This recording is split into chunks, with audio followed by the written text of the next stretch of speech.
Todas as cartas de amor são ridículas. Não seriam cartas de amor se não fossem ridículas. Também escrevi em meu tempo cartas de amor, como as outras, ridículas. As cartas de amor, se há amor, têm de ser ridículas. Mas afinal, só as criaturas que nunca escreveram cartas de amor é que são ridículas. Quem me dera no tempo em que escrevia, sem dar por isso, cartas de amor. Ridículas. A verdade é que hoje, as minhas memórias dessas cartas de amor é que são ridículas. Todas as palavras esdrúxulas, com os sentimentos esdrúxulos, são, naturalmente, ridículas.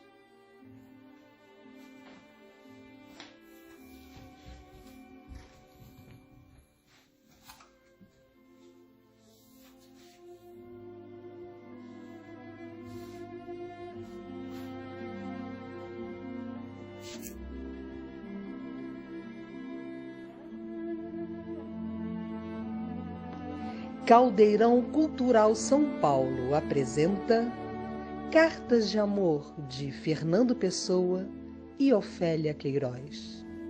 Eu sou Érica Colares, atriz, e vou iniciar mais um evento do Caldeirão Cultural, terceira edição, Live Show. Quero agradecer imensamente à Prefeitura de São Paulo, à Secretaria Municipal de Cultura e ao Alexandre Doria, por essa iniciativa em plena pandemia, mostrando o valor da cultura. Bom, nesse caso, da literatura portuguesa. E levar estas atrações para aliviar um pouco essa angústia da quarentena. Fernando Antônio Nogueira Pessoa nasceu em Lisboa, dia 13 de junho de 1888.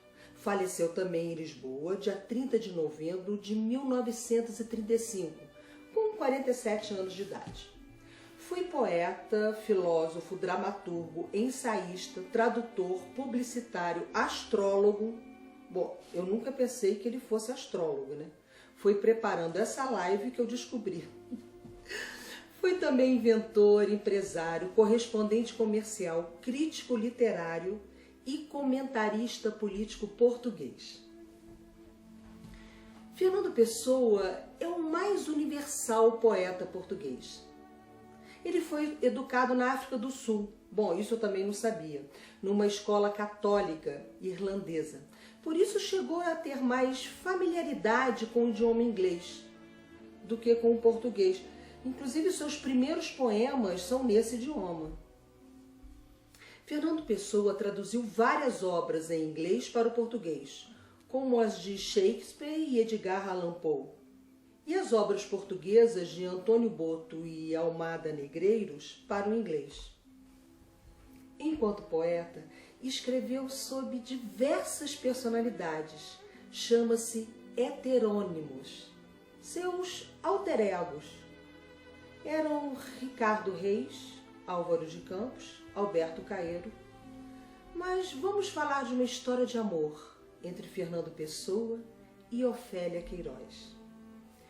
Contam-se 51 cartas escritas pelo poeta Fernando Pessoa para Ofélia Queiroz, entre março e novembro de 1920, conhecido como a primeira fase do namoro, e entre setembro de 1929 e janeiro de 1930, conhecida como a segunda fase. Já da autoria de Ofélia Queiroz, o número de cartas é bem maior. São 129 cartas no total, além de 2 telegramas de parabéns, sendo a carta mais antiga de 1919. Ofélia, no entanto, ficou célebre por ter sido a única namorada conhecida do poeta Fernando Pessoa. Fernando Pessoa e Ofélia Queiroz conheceram-se no escritório da firma Félix Valadas e Freitas, na Rua da Assunção, na Baixa de Lisboa. Fernando Pessoa trabalhava como tradutor de documentos comerciais. Tinha 31 anos. Ofélia com 19. São 12 anos de diferença. Ela era a mais jovem e mimada de 8 filhos. Falava francês e inglês e buscava ter uma vida independente da família.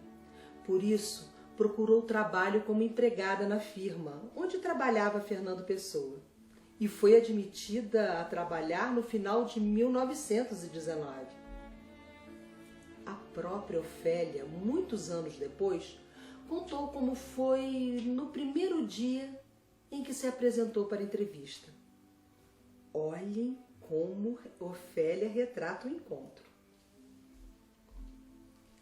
Ela estava à espera de alguém que lhe abrisse a porta do escritório e, de repente, vê chegar um homem com óculos e laço ao pescoço, que pegou na jovem uma simpática reação. Não sei porquê, aquilo deu-me uma terrível vontade de rir. Não sabia que aquele homem se iria tornar daí a pouco tempo num seu colega, sua paixão. Pelas palavras de Ofélia, também conhecemos as circunstâncias do primeiro beijo.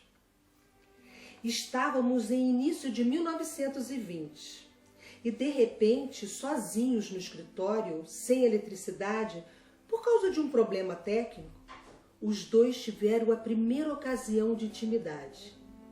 E o poeta não deixou passar em vão. Ligou um candeeiro de petróleo, aproximou-se da mesa onde Ofélia costumava trabalhar e, à espera que a eletricidade voltasse, declamou para ela versos de amor do Hamlet de Shakespeare, dedicados a Ofélia, personagem feminina da trama. Ó, querida Ofélia, meço mal os meus versos, careço de arte para medir os meus suspiros, mas amo-te em extremo, ó, até o último extremo. Acredita? E Ofélia descreveu a cena. Fernando beijou-me apaixonadamente como um louco. Ofélia voltou a casa comprometida e confusa. E foi assim que começou o namoro. Um namoro feito de beijos, sim, mas também de passeios por Lisboa e de cartas de amor. Meu adorado Fernandinho, é meia-noite, vou deitar-me, mas creia que sempre pensando no meu amorzinho. E ele estará também pensando no seu bebê? Naturalmente não. Estou triste e aborrecida, como deve calcular, pois acabei há pouco de falar com o rapaz e ouvir sempre a mesma coisa que me faz pensar muito no meu Fernandinho, no amor que lhe tenho. E se será bastante sincero o amor que diz dedicar-me? Se merecerá o sacrifício que estou fazendo? Estou desprezando um rapaz que me adora, que me faria feliz e que eu sei muito bem as ideias dele por mim. Quer dizer, ela estava dispensando uma pessoa que já falou que queria casar com ela, né? Sei o que tencionava fazer com a minha pessoa. E diga-me agora francamente, sei eu alguma coisa do Fernandinho? Já alguma vez me disse as suas ideias, o que pensa fazer de mim? Não. Não sei nada. Sei apenas que o amo e nada mais. E isso não é o suficiente. Não me tenho eu entregado inteiramente ao meu Fernandinho? Que recompensa me dará? Vou-lhe ser franca. Receio muitíssimas vezes que esses seus transportes de amor sejam de pouca duração, que um dia se sinta já aborrecido e me despreze depois, e eu provar que o meu amor é sincero. E diga-me, meu amorzinho, não me acha com razão de pensar o que penso? Terei eu de si a recompensa que desejo? Receio que não terei, visto nunca me ter falado nela. E se eu tivesse a plena certeza que nunca teria, juro-lhe, meu Fernandinho, que preferia afastar-me de si para sempre, embora com grande sacrifício, do que pensar que nunca serei sua e continuar com o que se passa. Se o Fernandinho nunca pensou em construir família e nem pensa, peço-lhe por tudo, pelas felicidades da sua mana, que me diga por escrito, que me diga as suas ideias sobre a minha pessoa. E não se esqueça que tem me dito muitas vezes que não me ama, que me adora. Por quê? Porque se não forem as que tanto desejo, prefiro romper para sempre a minha amizade. Viver completamente na incerteza mortifica. E eu preferiria a desilusão a viver iludida. Agora, se o meu nininho tem para o bebê as ideias que ele deseja, de certo que o que estou escrevendo vai magoar. Mas oxalá que o magoasse, porque eu depois lhe saberia pedir perdão. Já há muito tempo que estava para lhe dizer isso, mas nunca tive coragem suficiente ou a disposição precisa. Mas não podia passar sem lhe falar, sem lhe fazer sentir, porque eu na incerteza não quero continuar. Quero saber com que fim o Fernandinho diz amar-me e quer que ame. Mas tenho esperança no seu amor e anseio resposta, por de certo é que a desejo. Amo muito, muito, amiguinha Ofélia Queiroz. Fernando responde a essa carta, apesar de chamá-la pelo diminutivo, o que traz uma doçura, ele parece bem magoado e até ofendido. É assim que Fernando Pessoa se dirige ao seu amor na primeira dessas cartas. Ofelinha, para me mostrar o seu desprezo, ou pelo menos a sua indiferença real, não era preciso os disfarces transparentes de um discurso tão comprido, nem da série de razões tão pouco sinceras como convincentes que me escreveu. Bastava dizer-me: assim entendo da mesma maneira, mas dói-me mais. Se prefere a mim o rapaz que namora, e de quem naturalmente gosta muito, como lhe posso eu levar isso a mal? A Ofelinha pode preferir quem quiser, não tem obrigação de amar-me, nem realmente necessidade de fingir que me ama, a não ser que queira divertir-se. Quem ama verdadeiramente não escreve cartas que parecem requerimentos de advogado. O amor não estuda tanta coisa, nem trata os outros como réus e é preciso entalar. Por que não é franca para comigo? Que empenho tem em fazer sofrer quem não lhe faz mal, nem a si, nem a ninguém? A quem tem por peso a dor bastante a própria vida isolada e triste, e não precisa que venham acrescentar, criando-lhe esperanças falsas, mostrando-lhe afeições fingidas, e isso sem que se perceba com que interesse mesmo de divertimento ou com um proveito mesmo de troça. Reconheço que tudo isso é cômico e que a parte mais cômica disso tudo sou eu. Eu próprio acharia graça se não amasse tanto, se não tivesse tempo para pensar em outra coisa que não fosse no sofrimento que tenho prazer em causar-me.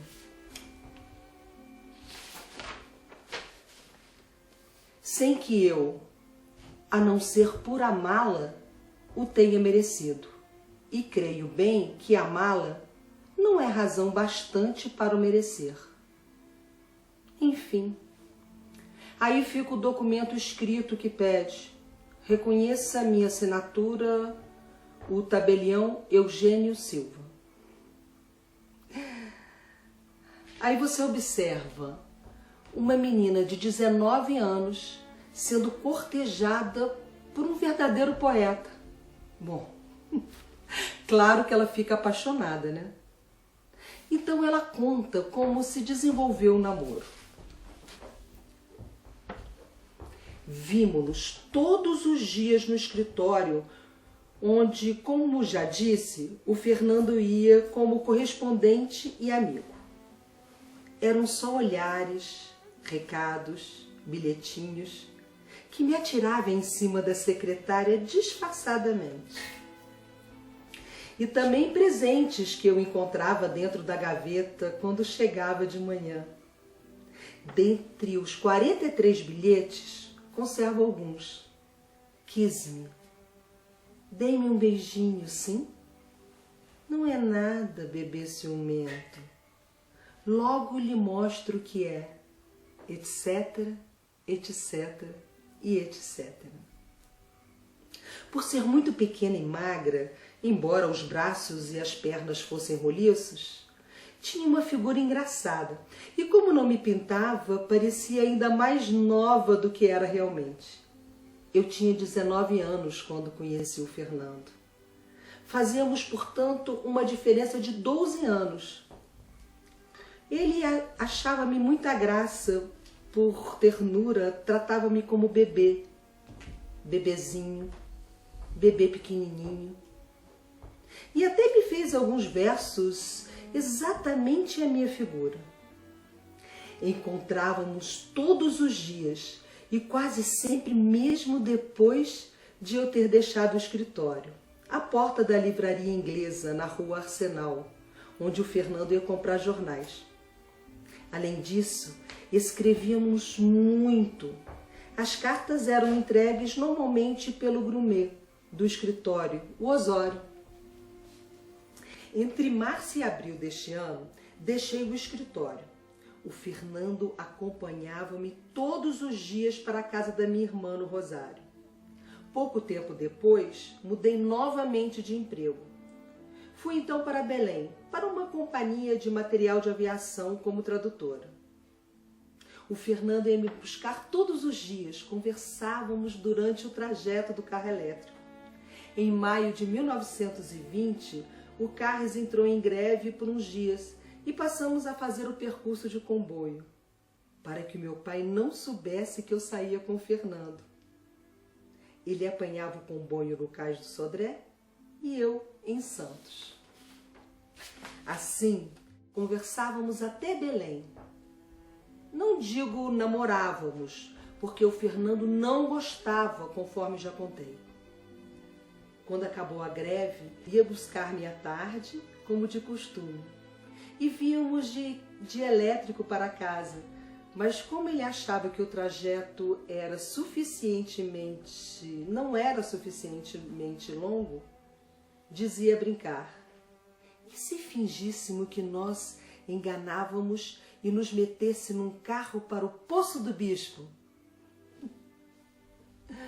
Os dois estavam realmente apaixonados. Em 5 de abril de 1920, ele escreve: meu bebê pequeno e rabino, cá estou em casa sozinho, salvo o intelecto que está pondo papel nas paredes. Pudera. Havia de ser no teto ou no chão. E esses não contam. E conforme prometi, vou escrever ao meu bebezinho para lhe dizer pelo menos que ela é muito má, exceto numa coisa, que é na arte de fingir, em que vejo que é mestra. Sabes? Estou lhe escrevendo, mas não estou pensando em ti. Estou pensando nas saudades que tenho do meu tempo de caça aos pombos. E isso é uma coisa, como tu sabes, como que tu não tens nada. Foi agradável hoje o nosso passeio, não foi? Eu estava bem disposto, e tu estava bem disposta, e o dia estava bem disposto também. Não te admires de minha letra estar um pouco esquisita. Há para isso 2 razões. A primeira é que este papel, um único acessível agora, ser muito corredio e a pena passar por ele muito depressa. A segunda é de eu ter descoberto aqui em casa um vinho do Porto esplêndido, do qual eu abri a garrafa e que já bebi metade. A terceira razão é haver só 2 razões e, portanto, não haver terceira razão nenhuma. Quando nós poderemos nos encontrar a sós, em qualquer parte, meu amor? Sinto a boca estranha, sabes? Por não ter beijinhos há tanto tempo. Meu beber para sentar ao colo, meu beber para dar dentadas, meu bebê. E depois o meu bebê a mal e bate-me. Corpinho de tentação, te chamei eu. E assim continuarás sendo. Mas longe de mim, bebê. Vem cá. Vem para o pé do nininho. Vem para os braços do nininho. Põe a tua boquinha contra a boquinha do nininho. Vem. Estou tão só de beijinhos. Quem me dera ter a certeza de tu teres saudade de mim a valer. Ao menos isso era uma consolação. Mas tu, se calhar, pensa menos em mim que no rapaz do gargarejo, e no DAF, e no guarda-livros do CDIC, e mamamá, mamamá, mamamá. Açoites é que tu precisas. Adeus. Vou me deitar dentro de um balde, de cabeça para baixo, para descansar o espírito. Bom, assim fazem todos os grandes homens. Pelo menos quando tem, primeiro, um espírito, segundo, cabeça, e terceiro, um balde onde meter a cabeça. Um beijo só, durando todo o tempo que ainda um mundo tem que durar. Do teu, sempre e meu. E teu, Fernando, Nininho. Ofélia estava cada vez mais apaixonada e acreditava que Fernando também. Ela conta. O Fernando adorava-me e tinha uns repentes de paixão que me assustavam, mas ao mesmo tempo me divertiam. Por exemplo, um dia no escritório, o primo tinha saído e ele entrou no meu gabinete. Sem dizer uma palavra, pegou-me no colo, levou-me para outra sala, sentou-me numa cadeira e ajoelhou aos meus pés, dizendo as maiores ternuras. Outra vez, num desses ataques repentinos, estávamos nós na paragem do elétrico na rua S46 Bento. Empurrou-me para o vão de uma escada. Não percebi o que era, até pensei que fosse ele, pela sua timidez, tivesse visto alguém e que não quisesse que nos visse juntos. Mas sem eu esperar, agarrou-me com toda a força e beijou-me. Um beijo enorme, enorme. Ou então acontecia, estamos muito bem a conversar e de repente ele dizia uma coisa que não vinha nada com propósito, como por exemplo, chamar-me de ácido sulfúrico. Mas isso com a maior paixão. O meu pai nem sonhava que nós... Eu ia para a janela e na hora combinada ele aparecia. Passava no passeio da frente muito discretamente, como aliás procedia em tudo. Depois ia para a rua de baixo. Parece impossível um homem desses. Subia e descendo os degraus de todas as portas aos pulinhos, só para eu achar graça. Na segunda-feira, então, quando nos encontrávamos, comentávamos a cena e ríamos muito. Nota-se que as cartas têm um ritmo diário. Às vezes a carta era respondida no mesmo dia. Às vezes 2 cartas ou uma carta e um postal no mesmo dia. Olha a intensidade do amor. É de uma autêntica conversa por escrito que dá continuidade à conversa falada dos encontros diários. Os dois sentem necessidade da presença de um do outro. Estão realmente apaixonados. Certamente é um namoro nada convencional para a época. Ele escreve: meu bebezinho lindo. Não imaginas a graça que achei hoje à janela da casa da tua irmã. Ainda bem que estavas alegre e que mostrasse prazer ao me ver. Ele assina Álvaro de Campos, entre parênteses, e continua a carta como Fernando.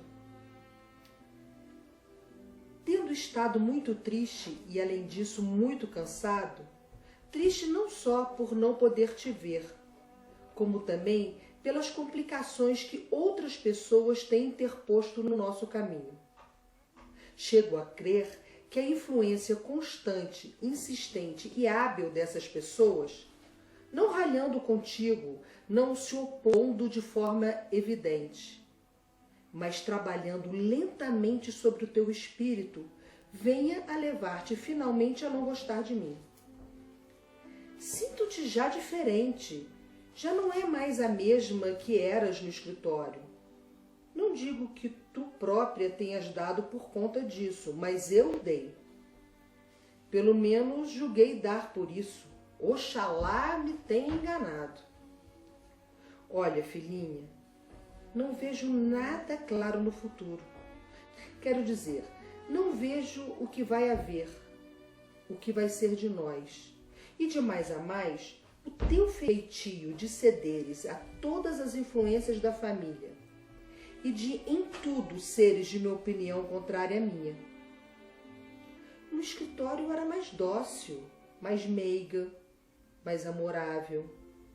Bom, enfim, amanhã passo a mesma hora no Largo dos Camões. Poderás tu aparecer à janela? Sempre muito e teu, Fernando. Então ela responde entrando na brincadeira do heteronômio de Fernando Pessoa. Fala de Álvaro de Campos como se fosse uma outra pessoa, que não fosse o próprio Fernando.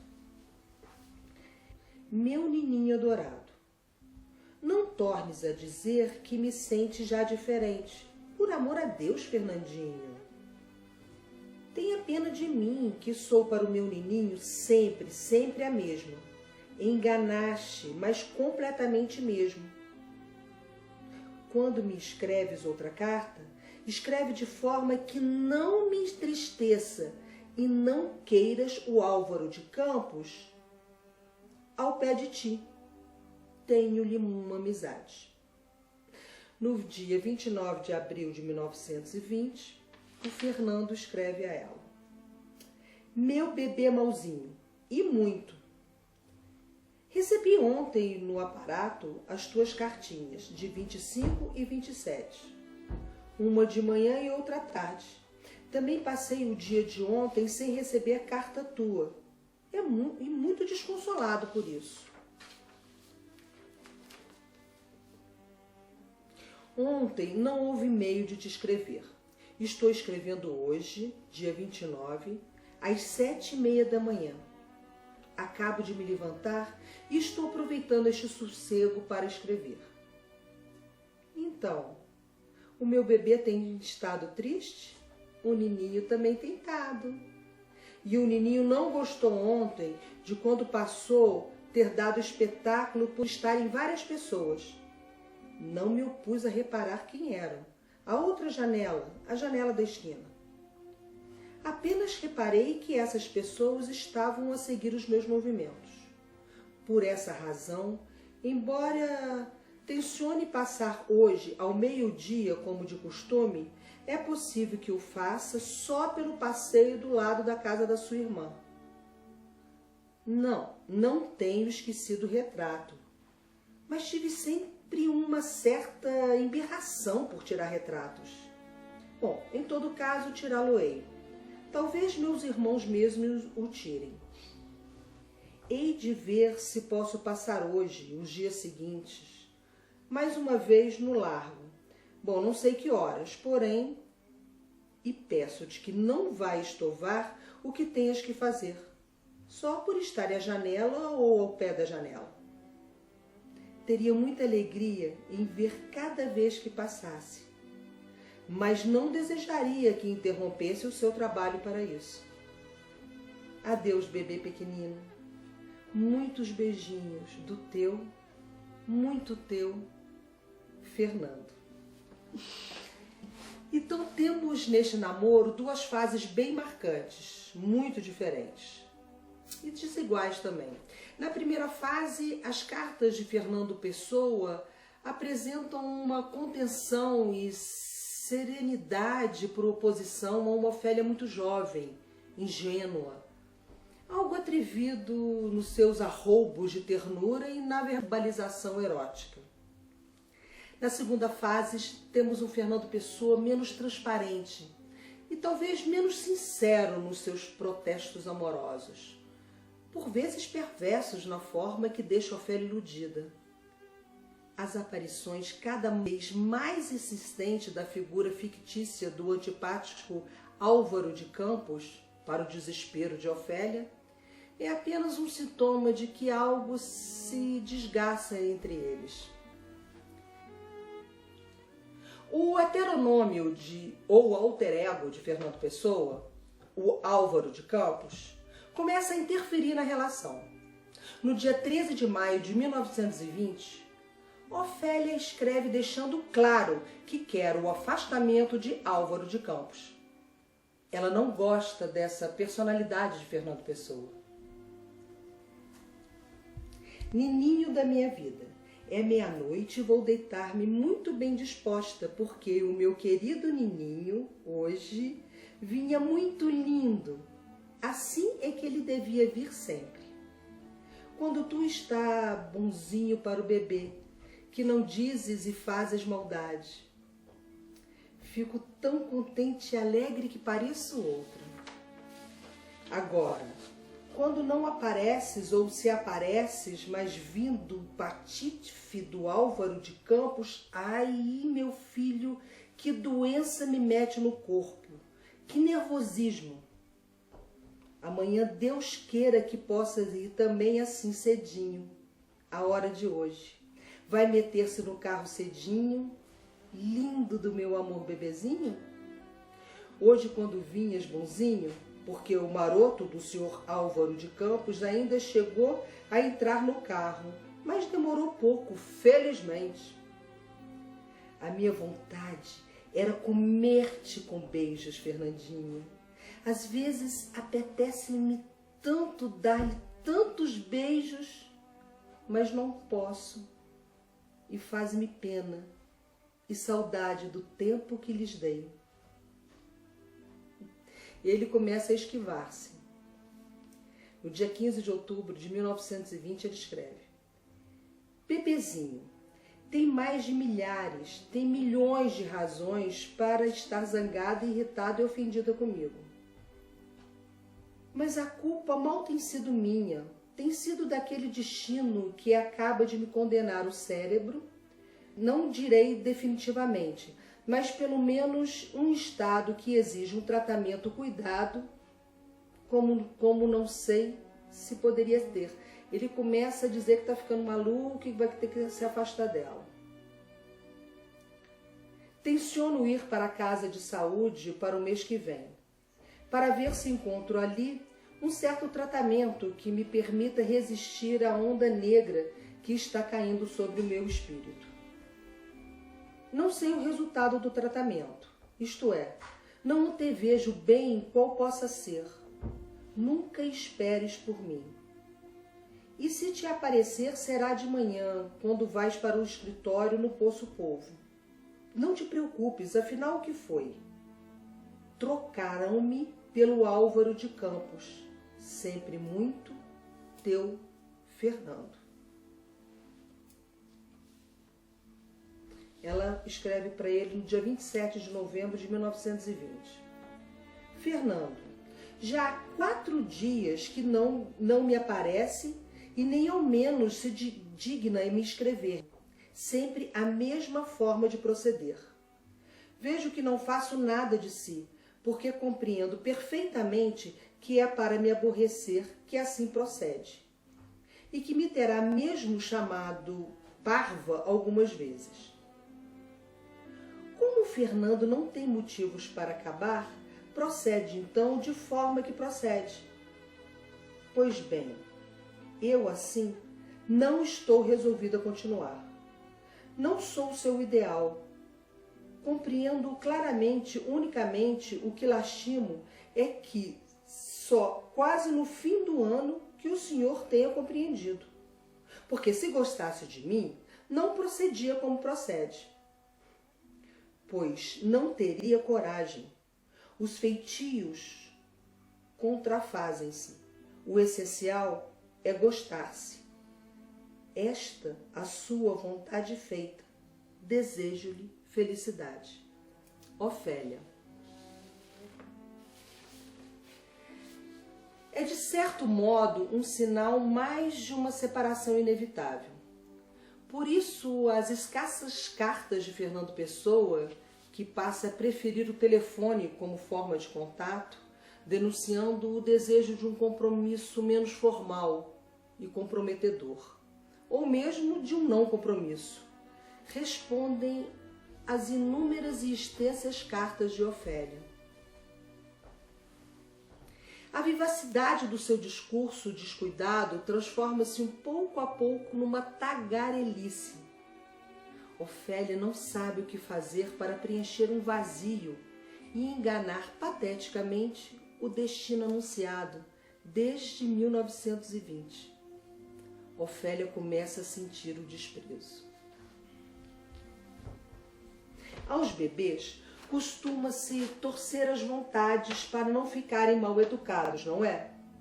E como me chama bebê, nunca faço nem tenho o que desejo. Faço e tenho, em geral, só o que os outros desejam. Afinal, nem me pesei para não demorar mais. Agora vou tomar a minha farinha e vou deitar-me. Ai, se eu pudesse ser-lhe boa. Olha, já não gosto de si. Pronto. Não devia escrever-lhe. Se não fosse para dizer isso mesmo, nem lhe escreveria, até para o ano. Hoje eu estou vespa. Ele responde. Quer dizer, ele responde e continua seduzindo-a. Terrível bebê. Gosto das suas cartas, que são meiguinhas, e também gosto de si, que é meiguinha também. E é um bombom. E é vespa. E é mel, que é das abelhas e não das vespas. E tudo está certo. E o bebê deve escrever-me sempre, mesmo que eu não escreva, que é sempre, e eu estou triste, e sou maluco, e ninguém gosta de mim. E também por que é que havia de gostar?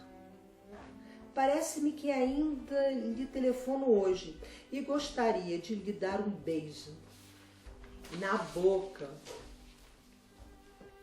com exatidão e gulodice, e comer-lhe a boca e comer os beijinhos que tivesse já escondidos e encostar-me ao seu ombro e escorregar para a ternura dos pombinhos e pedir-lhes desculpa. E a desculpa de se a fingir e tornar muitas vezes e ponto, finalité, recomeçar. E por que é que Ofelinha gosta de mim, meliante de um cevado e de um javado e de um indivíduo com ventas de contador de gás e expressão geral e não estar ali, mas na pia da casa ao lado? e vou acabar aqui. Estou doido. E estive sempre. E é de nascença, que é como quem diz desde que nasci. E eu gostava que o bebê fosse uma boneca minha. E eu fazia como uma criança, despia. E o papel acaba aqui. Acaba aqui mesmo. Isso parece impossível ser escrito por um ente humano, mas é escrito por mim. Fernando. As cartas ficaram escassas e a Ofélia perde completamente o controle. Olha só essa carta. Fez-me bem escrever-me, meu amor. Estava triste. Já havia 6 dias que não recebia cartinha sua. E ontem, para o cúmulo de infelicidade, não escreveu nem telefonou para o seu bebê. Estava tão triste, tão aborrecida, que achei melhor não escrever. Para quê? Uma carta alegre e de boa disposição não saberia escrever-lhe, porque quando passou das 8 horas, eu tive que me convencer que não me telefonaria mais. Não imagina como fiquei, Fernandinho. Fernandinho, pela sua saúde, não veja isso um simples capricho. Eu fiquei irritada. Não que eu queira exigir que o meu amor tenha obrigação de me escrever ou telefonar. Não vejo por esse prisma. É porque gosto muitíssimo de si. Queria poder tê-lo ao pé de mim, para o ver, para lhe falar, para o afagar. E como nada disso pode ser, ao menos queria tê-lo com frequência. Ora, o dia tem tantas horas, assim ausentes um do outro, são multiplicadas. E quando não sei nada de si um dia inteiro, calcule como devem ser. São dias em que eu queria que não existissem.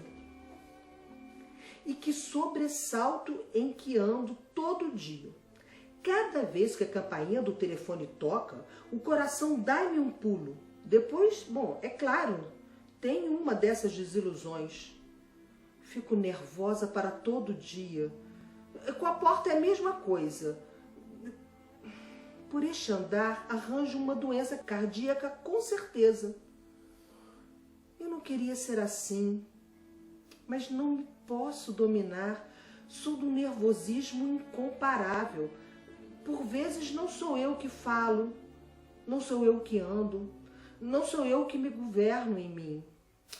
No dia 9 do mês passado, faz hoje positivamente 1 mês, dia em que tive a alegria de receber das mãos do Carlos a sua bélica fotografia. Não consegui sequer um dia estar absolutamente serena. O Fernandinho desarranjou-me de uma tal forma que só um dia voltarei a arranjar-lhe. Não reparou que hoje eu não parecia mesmo ao telefone? Sabe por quê? Eu vou explicar. Vieram hoje para cá as tais tias, que gostam imenso de fazer pergunta. Perguntam tudo. Então, a menina, quando te casas? A minha resposta é, eu sei lá, dia de São Nunca Tarde. Mas tens namoro, continuam. Não tenho, respondo com os olhos muito abertos. Vê lá se não nos querem dizer. Ora essa, então não lhes dizia, acrescento eu. Então, a mais velhota, que é levada da breca, aí já anda moiro na costa. Isso sim, disse eu, ninguém me quer.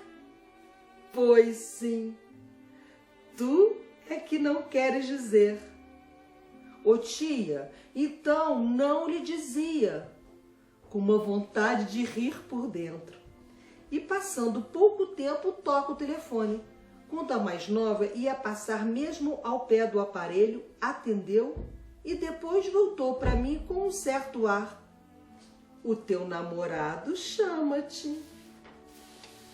Bom, é claro que eu queria dar a conversa um ar assim, mais simples, pelo menos evitar aquelas patetices que eu costumo dizer. Eu estava cheia de vontade de rir por ser tão depressa desmascarada. Não sei se chegou mesmo a perceber, mas ficaram desconfiadas. E a mais velhota, que é muito peluda, então... Mas eu fazia-me de desentendida. Depois de ir embora, é que eu ri à vontade. E a sua carta hoje? Ai, que maroto, meu Deus! Ainda bem que eu não sou a tal boneca. Não tem vergonha não, seu marotinho? Mas eu gosto tanto dele e das ventinhas menitas dele. Não diga coisas feias do Fernandinho, não. Não gosto de ler, nem de ouvir. Ele é meu. Não é, bonequinho? Então, o Fernandinho gosta das minhas cartas? Elas são tão incorretas, tão mal redigidas, mas são muito sinceras, que é o principal. Eu gosto também muitíssimo das suas, portanto, não esteja assim tantos dias sem me dar o prazer de as receber. O Fernandinho às vezes gosta de me fazer sofrer. Essa noite já não dormi tão bem como as anteriores. Estava tão triste sem saber nada de si. Recebi uma carta de Carlos em que me pede para lhe dar lembranças. E a sua Felinha já vai deitar, vai tomar a farinha e vai para a caminha. Não tenho quem me embale, e eu sou tão pequenina, nem que me acompanhe, e eu tenho medo do papão. Adeus, amor querido. Muitos beijinhos, dá muito e muita sua Ofélia. Esse Carlos que ela se refere é Carlos Queiroz, sobrinho de Ofélia Queiroz. Ele era muito amigo de Fernando Pessoa. No dia 27 de novembro de 1920, a Ofélia arrisca escrever uma carta para Fernando, dizendo exatamente o que ela pensa. Fernando, há 4 dias que não aparece e nem ao menos se digna a escrever-me.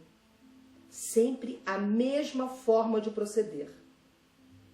Vejo que não faço nada de si, porque compreendo perfeitamente que é para me aborrecer que assim procede, e que me terá mesmo chamando de parva algumas vezes. Como Fernando não tem motivos para acabar, procede então da forma que procede. Pois bem, eu assim não estou resolvida a continuar.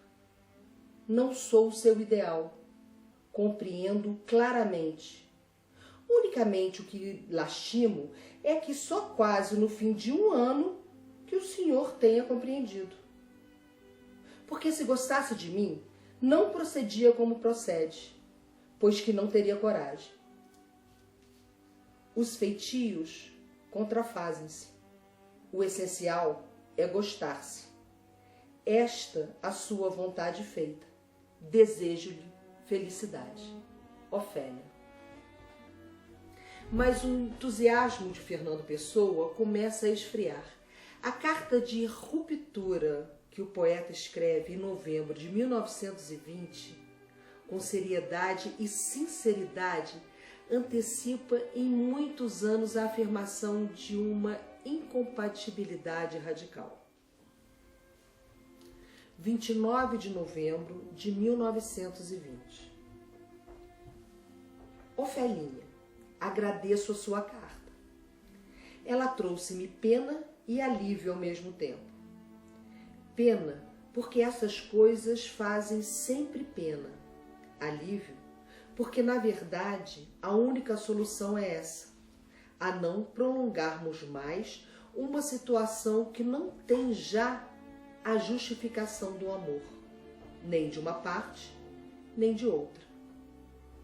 Da minha, ao menos, fica uma estima profunda, uma amizade inalterável. Não me nega a Ofelinha outro tanto, não é verdade? Nem a Ofelinha, nem eu temos culpa disso. Só o destino teria culpa, se o destino fosse gente, a quem culpas se atribuíssem.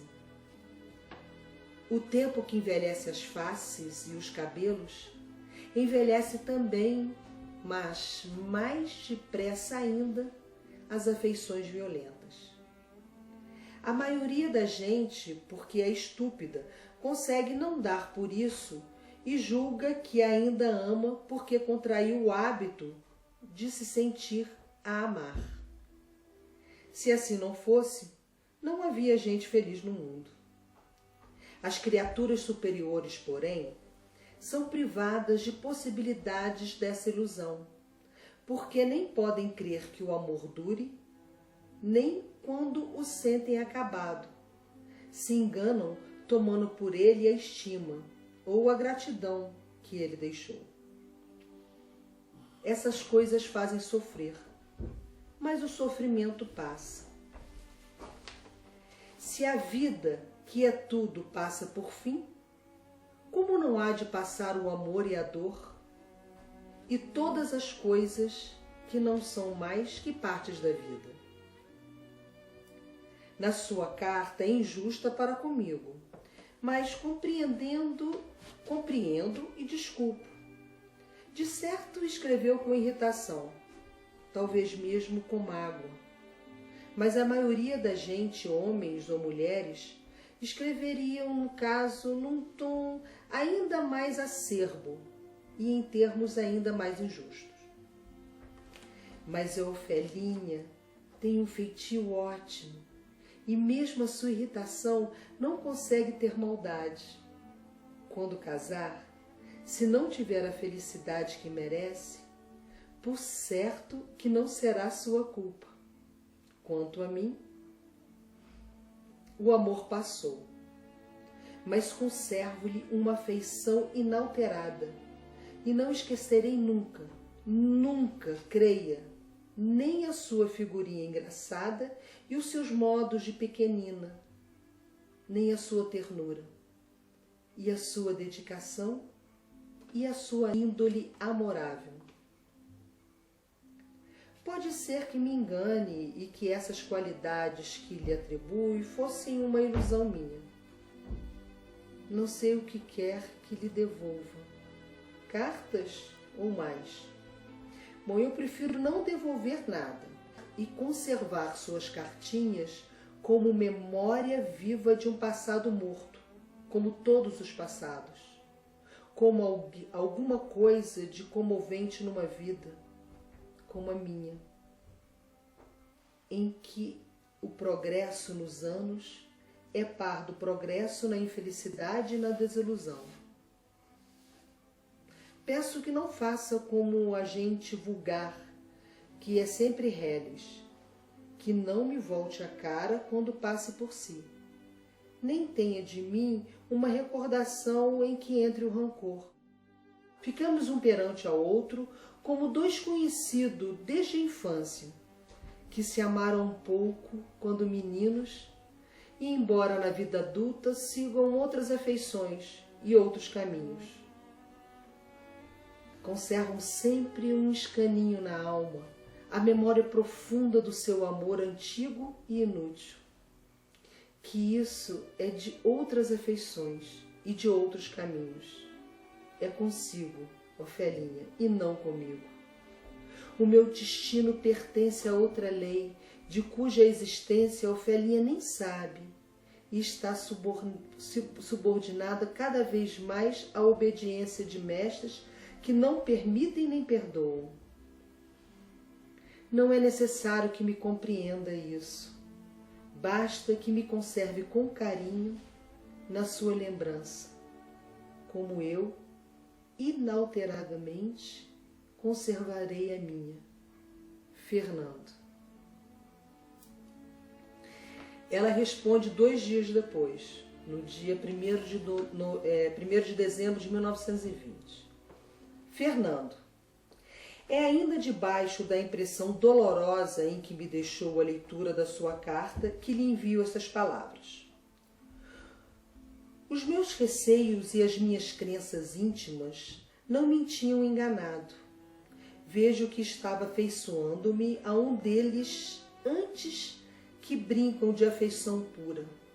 São capazes de se cansar para poder torturar corações das pobres raparigas. Procuram poder namorá-la, não por afeição, não por simpatia de esperança, não por interesse, ainda nem mesmo por capricho, mas apenas porque lhes apetece de afligir, incomodar ou torturar quem não, entanto, nunca pensou nele outrora, nem sequer o conhecia. Isso é belo, é sublime, é grande.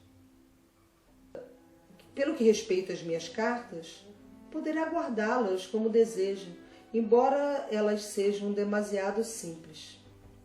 Enquanto a mim, não deixarei de futuro de aproveitar-me dessa lição. Fez-me conhecer até que ponto a sinceridade de um homem descreve a sua simpatia e a sua afeição, o seu amor. Todas as suas esperanças futuras para com raparigas inexperientes ainda. Uma senhora da minha amizade dizia há dias estas palavras: uma mulher que acredita numa só palavra do homem não passa de uma pobre pateta. Se algum dia virem algum que finjas levar aos lábios uma taça envenenada por sua causa, entorne-lhe depressa na boca, porque livrará o mundo de mais um impostor. Rimo-nos todos. Afinal, ela tinha razão. Ofélia. PS. Peço-lhe que me perdoe o só hoje responder a sua carta, mas devido à morte do irmão do meu cunhado, não vim em casa ontem e por isso não pude responder com brevidade que deseja. Desejo-lhe inúmeras felicidades. Ofélia. O Carlos Queiroz, sobrinho de Ofélia, recebe uma foto do Fernando Pessoa. A Ofélia fica louca pela foto e pede para o sobrinho pedir uma foto para ele, sem que Pessoa saiba que ela que está pedindo. Em 1929, Ofélia recebe uma foto, então ela o escreve agradecendo.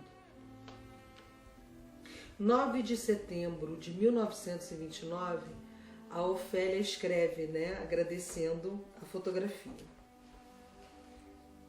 Fernando, vai de certo parecer-lhe bastante estranho receber uma carta minha, mas já que foi tão amável, não hesitando em confiar-me sua fotografia, sabendo que era para mim, e tendo Carlos confessado que, não sabendo mentir, me traiu e traiu Fernando.